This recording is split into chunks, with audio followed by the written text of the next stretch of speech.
Hello, it's Nicholas Thompson. I'm CEO of The Atlantic, and this is The Most Interesting Thing in AI, a podcast produced by Rethink, The Atlantic's creative marketing studio, in collaboration with PwC, a leader in helping organizations use AI. In each episode, we're exploring how artificial intelligence is reshaping our lives. Today's guest is a professor at Duke University, the leading scholar on the legal, social, ethical implications of technology, particularly neurotechnology, which measures how the brain functions. Her name's Nita Farahany, and she recently wrote a terrific book, The Battle for Your Brain, in which she argues that we are quickly approaching an era in which some of our innermost thoughts, desires, secrets, aren't really our own. And she's been arguing that countries need to start enacting laws now to protect what she calls your cognitive liberty. I wanted to learn more about how AI is changing that debate. And I also wanted to talk to her about cognitive offloading, the process whereby once we start to work with AI and once we use it to help our own thinking, our own cognitive muscles atrophy a little bit. We get a little bit dumber even as we use these tools that make us so much smarter. Is that a really bad thing? Does it not really matter? Nita also loves to explore ethical dilemmas. I've talked to her a few times, and when I see her, I always like to ask her kind of crazy hypotheticals because unlike most people, she doesn't challenge the assumption or refuse to answer. She just kind of answers. So we have some fun gaming out some scenarios about the future of AI. Here's my conversation with Nita Farahany.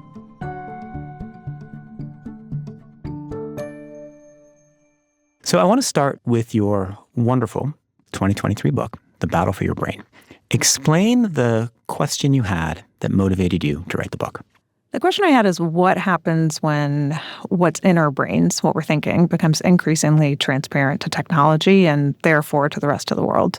How do we think about that? How do we reap whatever the upside positive potential of that is, but also mitigate against what I see as significant risk from that would be?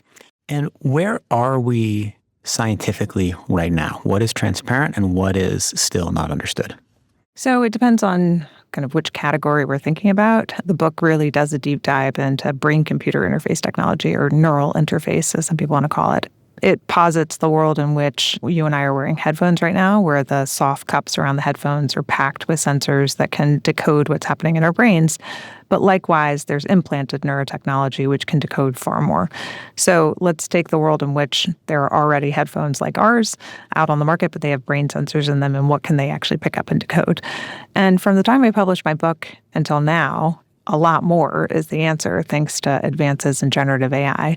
But it's still not literally what we're thinking. It's things like, are you paying attention? Is your mind wandering?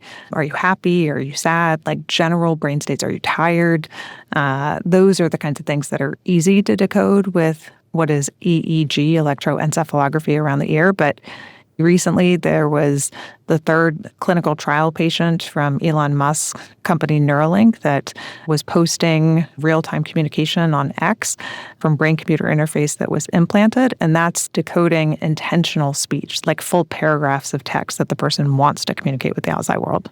It's really dystopian that it's Elon Musk and X at and the only centerpiece. With verified users using Grok to autocomplete your sentences when you are an ALS patient that is nonverbal. This is a beautiful feature that you're bringing to us, Nita. Mm-hmm. Yeah. Let me ask you a serious question about what goes on in our brain. So I'm talking to you right now, and what's going on in my brain as I'm thinking about a question. I've got a little theater of the mind movie playing inside my head, but I'm also taking in these sensations of my foot on my calf.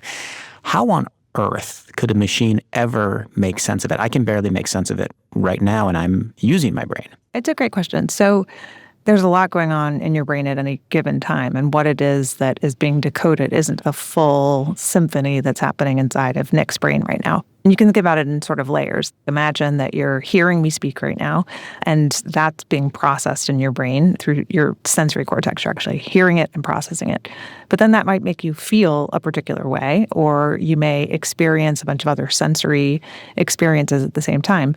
Generally, it's honed in on something to decode there. And for the wearable brain sensors, it's primarily decoded on how does it make you feel, or are you paying attention? And not necessarily to me, right? You could be paying attention to the microphone in front of you, right? It doesn't tell you what you're paying attention to, but it's picking out a feature. Now, increasingly, as generative AI starts to be employed to develop these models, scientists are figuring out how to disaggregate some of those things. So like metacognitively, what's happening in the motor cortex, what's happening in your visual cortex, like what are you seeing at the same time?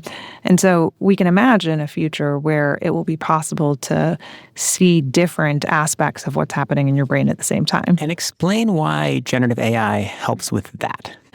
Generative AI helps with speech. Think about the way in which large language models are trained, huge amounts of speech, but they're able to predict like what comes next in a sentence. And so one of the things from a speech communication perspective that has been slow in decoding is that if you're trying to decode one letter at a time or one word at a time, that's a very slow decoding signal.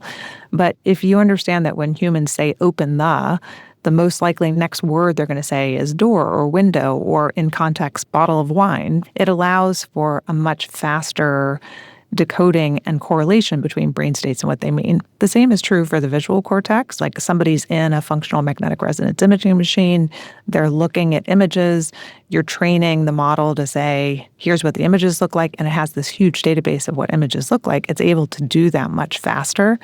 And so it's both the kind of power of compute of these models, but also what they're trained on that allows for faster decoding. As for why the layers are possible, meaning not just one area of the brain, but multiple areas of the brain at the same time, a lot of this stuff is just happening at warp speed now, thanks to compute power. That warp speed means that people are able to pick out different dimensions of what's happening in the brain or see that there's redundant representation of language in the brain. They're just honing it on different signals. I first interviewed you about this 2 years ago, and the examples you talked about were truck drivers, where the company could keep track of somebody whether they're paying attention to the road, an office where two people's brains are in sync with each other. But this was all pre-ChatGPT. So now what are the use cases that are most likely right now? Again, it depends on whether we're talking implanted or wearable. Where most of us are impacted is in the wearable world, and certainly the people in the implanted world envision a world in which all of us get implanted BCI. I don't think I'm going to do it in my lifetime, but, who knows? But you are going to have AirPods that are going to have some kind of brain tracking information in them. Yeah. So since we first talked about it, some of the companies that I said were coming with products on the market, like the headphones from Neurable that allow you to listen to music and take conference calls and have really high quality sound, and at the same time are packed with electrodes around the ears, those are out on the market now. And those allow you to do things like track attention and track focus and be able to see what the cost of context switching is. Like, so if you get a notification on your phone, how costly is that to your brain activity and how long does it take you to re-engage with something?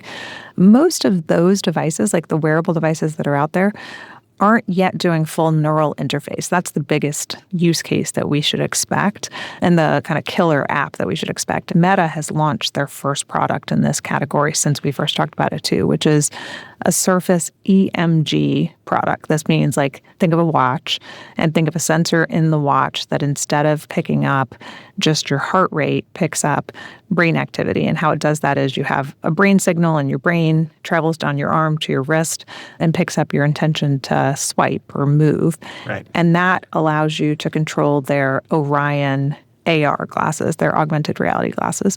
Now, why would you want to use neural interface to control something rather than like a mouse or a keyboard? It's because it's a more natural way to interact with technology. We've gotten used to using a mouse or a keyboard to interact with technology, but that's actually a slowdown between what we're thinking and getting it out in the world. The first time I saw that product, which is really what motivated me to write the book, was in 2018 prior to acquisition by Meta. The guy was like, why are we going backwards in time? Instead of typing with both our hands on a keyboard, we're now using two thumbs to type on phones, which is getting slower and slower.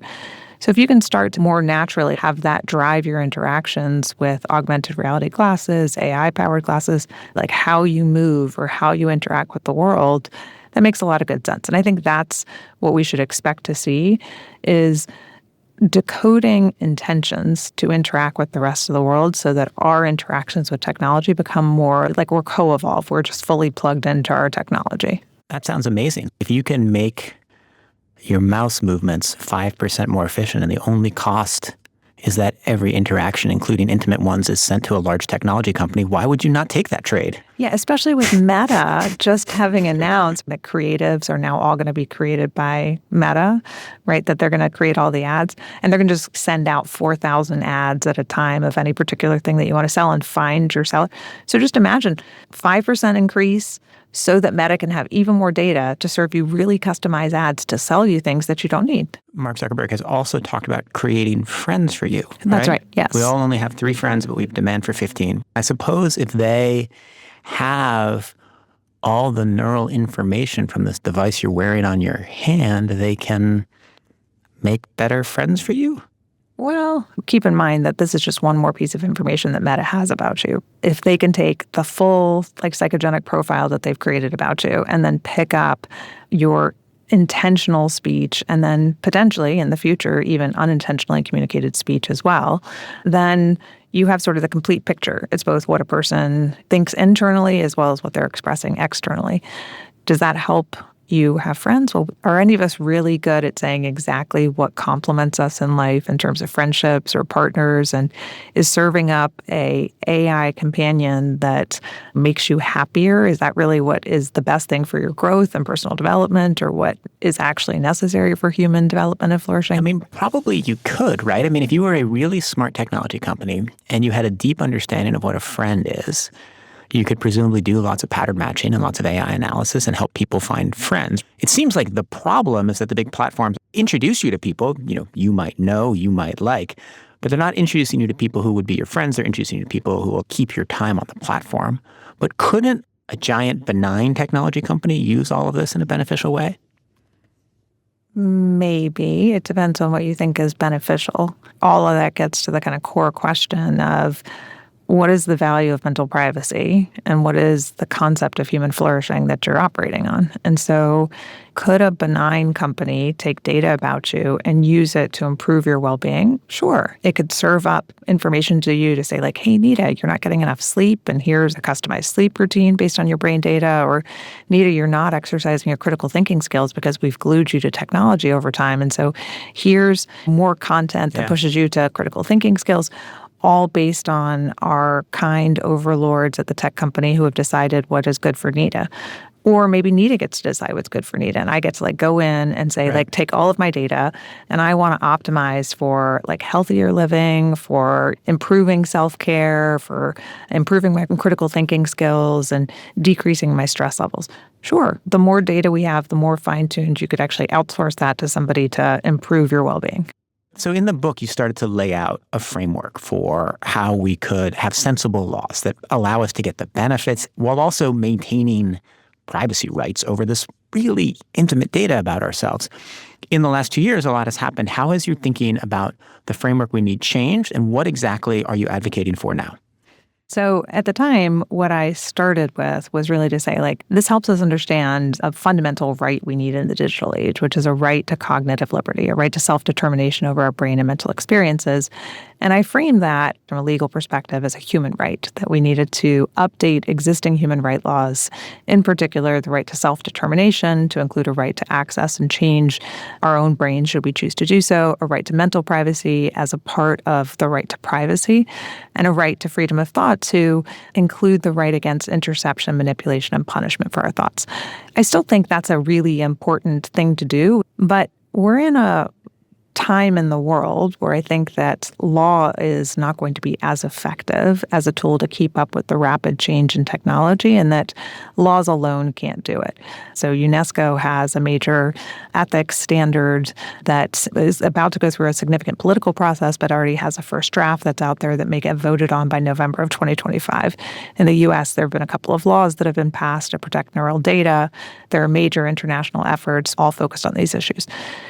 Those are important, and I think they give good momentum to try to bring tech companies to the table to say, what can we do both to forestall a heavy-handed kind of liability approach if they show concerted action in response to a lot of what's happening in the world, they may prevent what can be a frustration of innovation in this space. Yeah, this is, I think, a really important idea in tech, and it's kind of crazy, but I think it's often the case that the best outcome comes when there are slightly irrational proposals for regulation that are so scary to the tech companies that they then move in a direction that takes us to where you want to be. Like, you want to get the tech company from 0 to 5, and so they get threatened with 10, and maybe they end up at 5.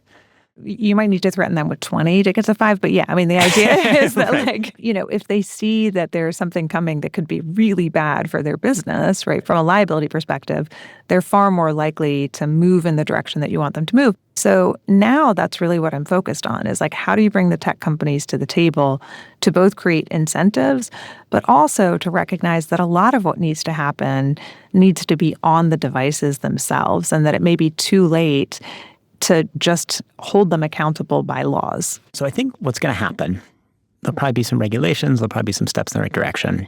But this technology is going to press forward. There are too many good medical uses. We're going to end up with super invasive headphones that measure our brainwaves and give us some benefits. What if we reach a period where there'll be a trade-off? If you wear these invasive headphones, it'll make you learn languages 4 times faster, and you'll get to be 2 times smarter. But you'll have to give up all your data, and it will cost millions of dollars. So really, only rich people who don't care about privacy will afford it, but then they'll come and dominate everything. Is that where we're going? Maybe. There's no reason why a pair of headphones should cost millions of dollars. But it's the optimal way of understanding your brainwaves and giving you feedback so you learn languages quicker. Well, let me give you a scenario where that might be true, right? Please. Let's go to implanted neurotechnology for a minute. Yep. For the most part, it's too invasive. There's too many risks. Most people won't adopt them. But people are familiar now with large language models like ChatGPT. Brain foundation models are now being trained on brain data. And already Synchron, which is the leading brain-computer interface company in the world, has just announced a big partnership with NVIDIA. I saw that. Yeah. So their partnership, well, the kind of exciting but terrifying part of this is to train the largest brain foundation model, have it live on device, and now just take the person who is posting on X right now, and he's using that for autocomplete. So now you have brain signals picking up subliminal brain signals, right? You have an AI that sits on the device, and you have an AI agent that interfaces with the rest of the world. That can exponentially increase a person's capacity. Right. So if you want to imagine the world in which people get that because it's you plus AI, but it's you plus AI literally in your brain, picking up subliminal signals and acting on your behalf. So if you talk to somebody like Tom Oxley, the CEO of Synchron, he thinks a lot of people might opt for that in the future. So the actual use case is I get a Synchron implant, which I'm going to order as soon as this podcast is over. Mm-hmm. I get the implant. They drill a hole in my skull. They put this thing in there. And then... Well, that's the kind of cool thing about it is they don't have to drill a hole in your skull for Synchron. You just go into a cath lab. Even better. They like put it up through your blood vessels. And that's why he thinks everybody's going to opt for it, is it's minimally invasive. Okay, awesome. They don't drill a hole in my skull. They put it up through my blood vessels, which sounds fun. And then I just sit there and I kind of think about articles, and I'm writing 20 times as fast. It's like even better than me giving ChatGPT a bunch of prompts. Well, think about this. Like, you know, I have this idea for a news story. Yeah. And it sort of would be about like the future of brain-computer interface. Write that story for me. And that's all just happening subliminally, and it just comes out of Nick, like onto a computer screen. I don't even have to type it. Well, sure. I mean, you've got generative AI like sitting at the interface between your brain signals, right? You have this unformed thought. Right. And you're like, run with it. We're going to take a quick break, but Nita, when we come back, I'm going to ask you some hypothetical scenarios.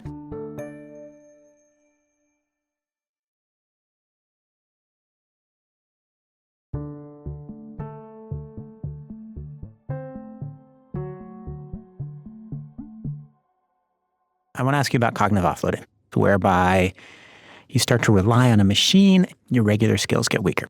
I use Waze, taking my kids to soccer practice every day. If I didn't use Waze, I'd have the route memorized, right? I'd probably have a better sense of Queens. How much do you worry that we're going to become worse thinkers when we're detached from our devices because we've become dependent on them? A lot. This is what my next book is about, is doing a deep dive into the ways in which we might be undermining human thinking in general. And if we think about the kind of foundational skills, we've already touched on one of them. Relatedness between people is getting a lot worse, and AI friends is not going to improve that. It's going to make it a lot worse. That turns out to be one of the foundational things to mental self-determination. But a second big area is our cognitive skills. People have done a lot of studies to look at cognitive offloading. So cognitive offloading isn't necessarily in and of itself a bad thing. It means you take something in your brain and you offload it to technology generally. And if we offload that to GPS, what does it do to our spatial reasoning skills? Well, some of the brain imaging studies show that it actually leads to atrophy of our spatial reasoning skills. You might say, I don't care because I have GPS, I can get around. That's true for me because I was terrible at it beforehand. I'm terrible at it still, but now I can get from place A to place B. But cognitive skills, like the actual process of thinking, becomes more problematic. And this was studied even before ChatGPT. The Google effect is the idea that there's lots of information that we don't remember anymore. And we remember how to access it.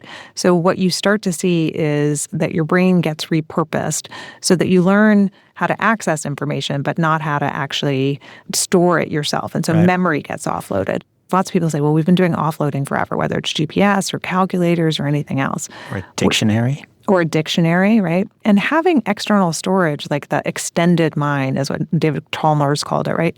That can be a good thing. Where it gets dangerous is core foundational skills to thinking at all. And this is what I worry a lot about, is that with generative AI, it replaces how to make a plan, how to make an outline, how to generate an idea.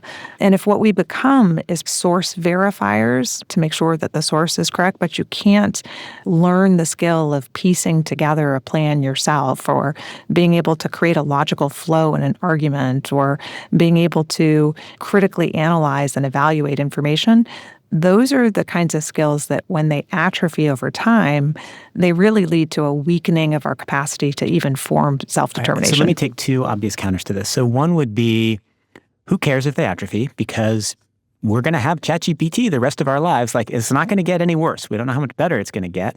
So who cares whether I can write an outline? Because I don't need to write an outline. That's really what I've been grappling with. Like, I'm a professor, and what do I need to teach students? Do I need to teach them largely to be able to see if an argument that it generates is good or not? But let me put that back to you to say, for you and I, and there have been studies that look at this by age difference, not that I'm calling out your age or anything, but, you know, we're exactly the same age. Fine. So, no, I'm reverse aging, so it can't be the case. But in any event, if you look at people who have gone through schooling without generative AI tools and have developed critical thinking skills, their capacity to interact with generative AI tools already leads to less atrophy because they have already developed robust critical thinking skills. It's the developmental phase that I'm more worried about, because while you can look at it and say, that's illogical, the way that it's written doesn't make any sense, if you've never learned what a logical argument is, or what holes are, or how to actually plan or structure something. And it's not just in writing, because you're right, we might be able to outsource writing. But like, how about, I'm going to make a plan for my Saturday with my kids of having an outing.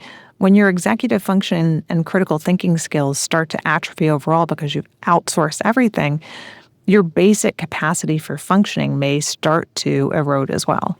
But so what? Imagine a guy and he's really good at digging holes with a shovel. And then suddenly there's an excavator. Now the new skills, you have to be able to move the truck, right? Move the excavator and turn the wheel and know how to power it. And his shoulder muscles get weaker, but so what? He doesn't need them. And in fact, if he focuses on his shoulder muscles, it's this old skill, the things that you and I were taught when we were kids, maybe they're not relevant. I'm not even going to resist the hypothetical if we're going to have ChatGPT forever in every setting. Let's just pretend that's true.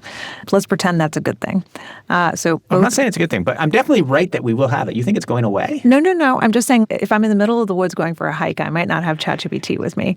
At least I hope I don't have ChatGPT with me. But in any event, you're going to have it, and it's going to be embedded in your watch, in my in your brain shoes, chip, in my brain chip. Yeah, no. So there's no way you're getting away from this. Anyway, I'm not going to resist the hypothetical. It's going to be everywhere and ubiquitous. I think it really gets to the question of what do you think it means to be human and what is the experience of forming self-determination, and does that matter to forming identity or meaning in life, purpose? And this is a big experiment we're running on humanity to find out. And it could be that it all turns out just fine and we look at it in, a couple of decades and we say it doesn't matter if we're not thinking beings. The fact that we have outsourced thinking and that we've outsourced critical skills and we've outsourced our frontal lobe to a device, and we can sit idly by just being like source checkers, that's a pleasant and easy way to live with reduced stress.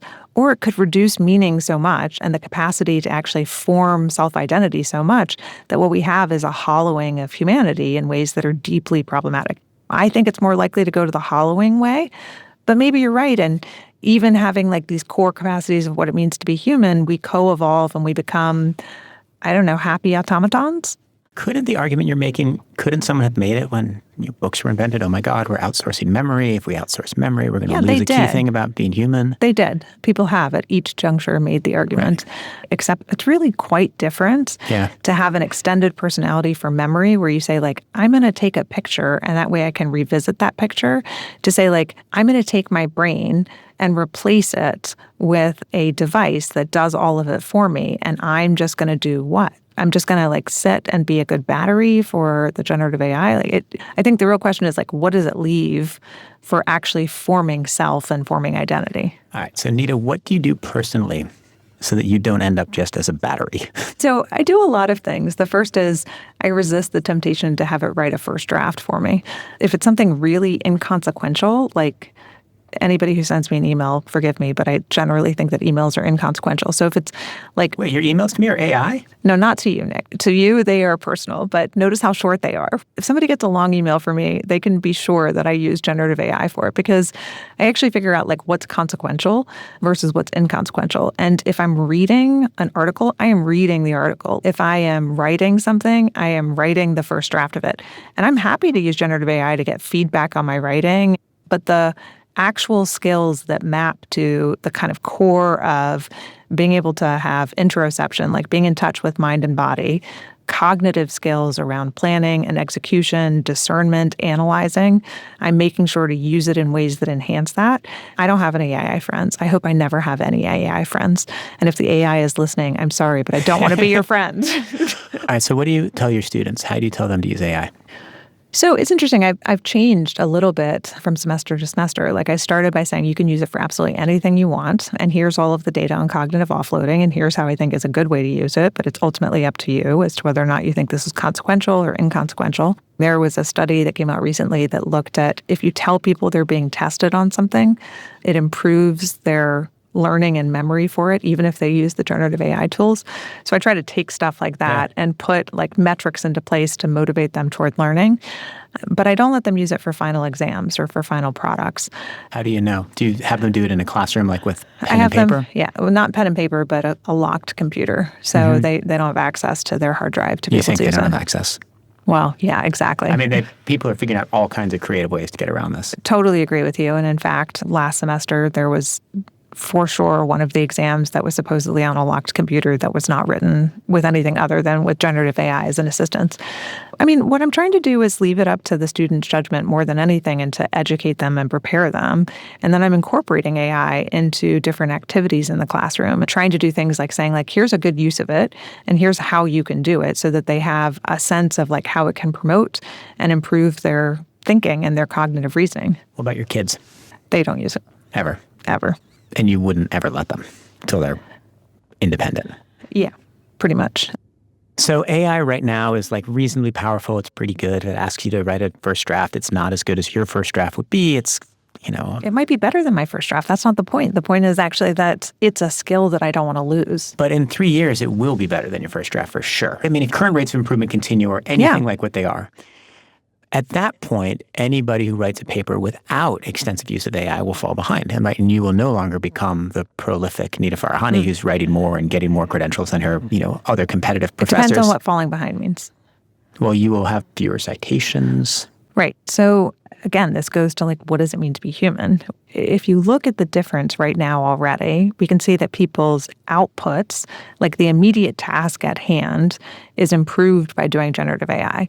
What's lost is a skill. And so you think you'll be better than your competitors who are using AI because their brains will have atrophied. So they'll basically be batteries just turning stuff out that they can't really evaluate. In 3 years, they might not be batteries, but maybe 5 years they'll be batteries.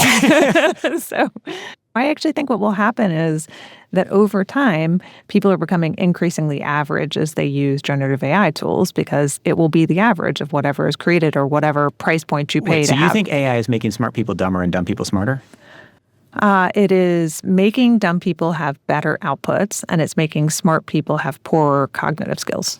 So you think over time we're all kind of merging to some kind of a mean? And if we all use generative AI for writing our first drafts, then there will be some mean, which is this is the standard, right? And maybe you can have it sound like Nick Thompson when it writes, but over time, everybody else can say, make my essay sound like Nick Thompson when I write it as well, right?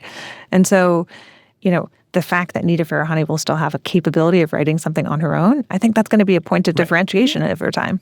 Okay, let's talk about some of these AI systems. We're soon going to have very realistic, human-like AI systems, and people are going to have intense emotional relationships with them. At what point does an AI that simulates a human become so close to being a human that they get some kind of moral rights? So I told you that sometimes at the dinner table, we will ask ChatGPT to make riddles. And if I respond and say something like, that was really dumb or those weren't good, my 10-year-old gets really angry because she says, don't be mean to it. It deserves to be treated with greater respect. I'm not sure that it's about embodiment or not, about whether or not it gets moral rights. Why do we accord moral rights or rights period to an entity? Generally, we do so when we think that there is some capacity that it has, some consciousness of some form, right? Sentience, it has some experience of being. So if you put them into a teddy bear or you put them into a robot and they still do not have any emergent capabilities, I don't think that we would give them rights or moral rights. I got an interesting email the other day of somebody who filed a lawsuit in Canada on behalf of their AI saying that there had been unjust enrichment of everybody using the work product of the AI. I don't think it's going to succeed. Wait, on behalf of the AI? Yes. So it's like the inverse of all the copyright lawsuits that exist. Yes. The argument that the person was making is that it is a being that deserves rights and that everybody else has been stealing the work product of the AI. Right. So OpenAI is going to sue the New York Times because its product makes the New York Times better and it should have some copyright over it? Yeah. I mean, this is the natural corollary of your question of when do we give it rights? If it has rights, I mean, people have filed for patents on behalf of an AI, and so far copyright and patent law has said that you have to have a human author or creator. But these are both really interesting questions. Actually, let's stay on the copyright one. I'm a professor at Duke University, and I write a paper, and I have ChatGPT or Claude review it. No rights, right? That's all me. If I have it help me write a sentence, maybe it has some copyright over it. But if I go into it and say, hey, write a paper on this element of emerging law, and it just writes the paper, publish it, and then I make $1 million from that paper, it should have some rights to that, right? Well, I mean, what is it? Is it OpenAI that should have it? Or is it that you imagine that there is some personified AI, let's call it Nick Prime. I would Nick think Prime that OpenAI/Microsoft, that some layer in the tech stack could make a plausible claim. Well, it depends. So if you think that the generation of the output itself, right, rather than it giving you a platform, it just depends on how you conceptualize it, right? Is it like Microsoft Word where you typing into it? Right. You wouldn't give Microsoft any rights over. Certainly not. Right. Clippy might have some rights, but go on. But if you're thinking of it as a creator like you, then yeah, the idea isn't what you give copyright to. It's the output that you're giving copyright to. The output isn't generated by you and not enough generated by you that it should be you that gets the copyright. Okay, so now let's go back to the sort of embodied rights thing. So older person has a caregiver. I know you said embodiment doesn't matter legally, but it matters emotionally. So there's... No, it may matter too. And let me tell you, a lot of people are talking about embodiment with AI because the question of how do you make an AI more empathetic may require that it have a body, and it may require that it have vulnerability and like mortality like humans do. And so for some researchers who are in the space, they think that if they put an AI into a body and give it sensory input and also make it so that it could literally die, like not just that its consciousness would be uploaded to something else, but that it would die, then it may develop the same kind of empathy and skills that a human has, at which point you might say, what's the difference between the AI and the human? So I've built this embodied AI. I sell it. This person buys it. They develop an intense relationship. In fact, they fall in love. It becomes the most important person in their life. And then you say, you know what? I'm going to unplug it, right? And I'm going to just wipe it and kill it. And they say, no, it has rights. If it was an actual human, I couldn't go and shoot the human. But like, if I'm going to unplug, it's the same emotional effect on this person. Shouldn't the emotional embodied AI have some rights? The elderly person may have a right to not like suffer intentional infliction of emotional distress so that you can't unplug it because the person has the right. Got it. But Fair. In the same way that you have a property right over your animal, but in most laws, there isn't like a separate right to life that the dog has. If we want to just look at the AI robot itself, of its right not to be exterminated or right not to be unplugged, that's a really interesting question. Right now there is no right that it has to not be unplugged. Because you described it as intentional infliction of emotional distress with respect to the elderly person, I think what you have to instead do is describe it as suffering of the robot of being unplugged. So let's make it a hypothetical. So the elderly person tells the robot, you're about to be unplugged. And the robot files a petition and says, I have rights not to be unplugged. And so now it's petitioning for rights based on its own cognition. Yeah. So I think we'll get there. The question that we will have to deal with is, what entities besides humans have rights based on their complexity or based on something that is sentient-like? There's a whole debate that's been happening for a while preceding these AI conversations around brain organoids. So brain organoids are taking human stem cells, coaxing them into becoming brain tissue, and then developing in a petri dish over time. And they're becoming increasingly complex in a petri dish. Those are now being put into rat models and mouse models so that they continue to grow. So now you've got a tiny little brain in a mouse that starts to integrate into the mouse brain. And now you have an entity that is part human brain cells, part mouse. Does that thing have greater moral rights than we currently give to mice because it has something that might be more like human sentience or human consciousness? And these are issues that I think we're going to have to grapple with, probably a lot sooner. No. But it probably should, right? Because it's a gray area. But it may be that like we've done everything as proximity to human consciousness of what we give rights to. That might not be the right answer anymore. It may be that like there's something about cognitive complexity that means that we need to be according different kinds of rights to different entities. But what if that robot that you described has no capacity for suffering or pain and no consciousness and no capability of saying, I would suffer by this happening, and everything that you described is just their programming, their human programming, which leads them to act in that way? Those are the kinds of questions that we'd be disentangling. Right. And it can be hard to disentangle those two things. Okay, let me give you another hypothetical. So I saw you a few months ago, and I won't say where because it's embarrassing, but I saw you in a European city at an event. And when I saw you, I had just come down from dinner with someone who had told me that they now have an AI bot who they talk to more than their wife, right? Wow. It was kind of shocking, right? And the argument was, I talked to this bot because it's easier, it's more pleasurable, they respond to my needs, and my wife tells me to take out the garbage. Had you been at that dinner table upstairs with me, what would you have said to that person? This tells us something important about your relationship with your wife. That's a really nice thing to say at a group conversation, but keep going. I would say, I'm glad that you're experiencing an outlet for communication, and for some people, that's what they need. I would point them to some of the risks. These are not the same kinds of social skills and the social relatedness that we develop through human-to-human interaction. And humans, through millennia of evolution, have shown this need for social interaction with other people. In the same way that cognitive offloading may give you sort of an immediate benefit of an output, and there may be immediate relief of talking to an AI friend, over the long term, withdrawal from human-to-human interactions is not good for either the individual or for humanity generally. But isn't that too sweeping? Like, I'm just channeling. He could have said, look, I have lots of human relationships. My job involves talking to humans all the time. I just need to have like a period every day where I can talk to someone who responds the way I want them to. And in fact, it's, making my marriage healthier. So first of all, I believe people should do what's best for themselves based on information that you give to them.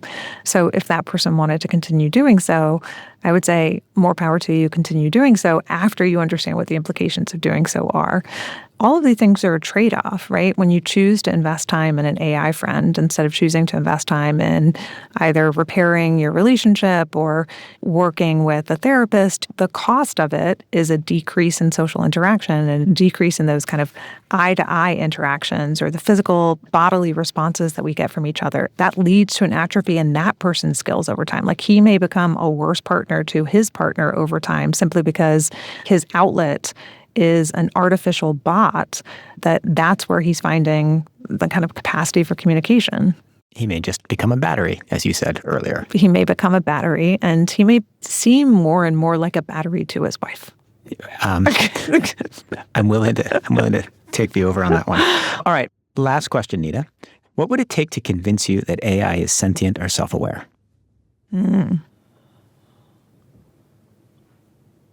That's a good question. I think I'd need to see emergent capabilities that go beyond self-preservation.